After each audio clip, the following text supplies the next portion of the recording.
You have a divine power that has been granted to you, like a superpower. You have an innate ability that you have in your inside.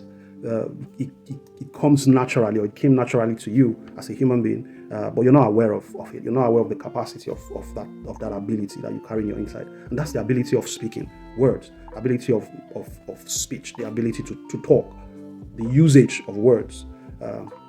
So a lot of us, because it came naturally to us by birth, we can speak, we can make sound. We have been oblivious of the purpose of that ability to speak. It's a popular saying that when the purpose of a thing is not known, abuse becomes inevitable. And so for a lot of us as humans, we have abused the innate ability to speak, the gifting of speech that we have. We've abused it because we don't even know the reason why we have that ability. It's like giving somebody a newborn baby a gun, and the baby doesn't understand the capacity or what can be done with that gun, and just carries it around, just points it around, and he plays with it as a toy, puts it in his mouth, doesn't know what it is. What are words? By definition, dictionary definition, a few definitions, a word is a single, distinct, meaningful element of speech. A word is a speech sound. We're going to talk about sound later on. It's a speech sound or series of speech sounds that symbolizes and communicates a meaning, usually without being divisible into smaller units capable of independent use. I like this other one. Words are a unit of language consisting of one or more spoken sound, again, or their written representation that functions as a principal carrier of meaning. Underline the word carrier of meaning. So this definition tells us that, well, words are sounds that are represented in form of languages that makes meaning. So sound. And then the second thing it says, words are principal carriers of meaning. In other words, the words that comes out from our mouth are messengers. Your word is a messenger. Our words are like containers. They carry things. Words are not empty. And because a lot of us as humans, we have not paid careful attention to the things we say. You are not aware that the summary, if you take a stock of your whole life's condition as it were today, it is a sum total of all the words you have spoken in your lifetime. Is it that the words you have spoken, or the words that have been spoken to you, or words that have been spoken over you, or the words that you have heard?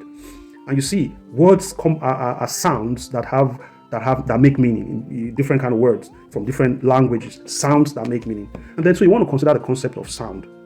How important is sound to our world? How important is sound to our body, to our environment? The sound that we hear, the vibration of sound. How does that impact our world? How does that impact your body, your health?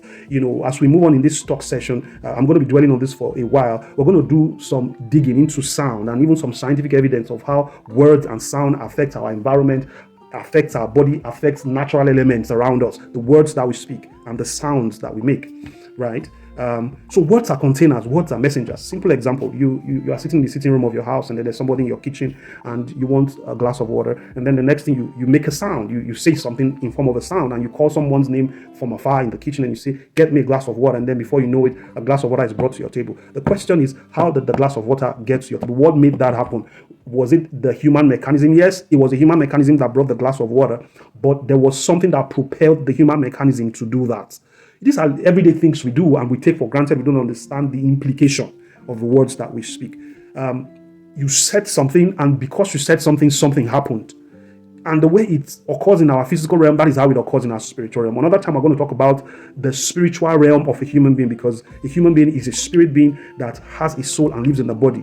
If you read the book of, I think it's John chapter 6, verse 63, Jesus says, the words that I speak to you, they are spirit and they are life. So the words that you speak, spirit. So we must remember that the words that we speak are not just ordinary. You have that ability, the ability to speak words. Words should be used for creative purposes, creating the world that you want to see.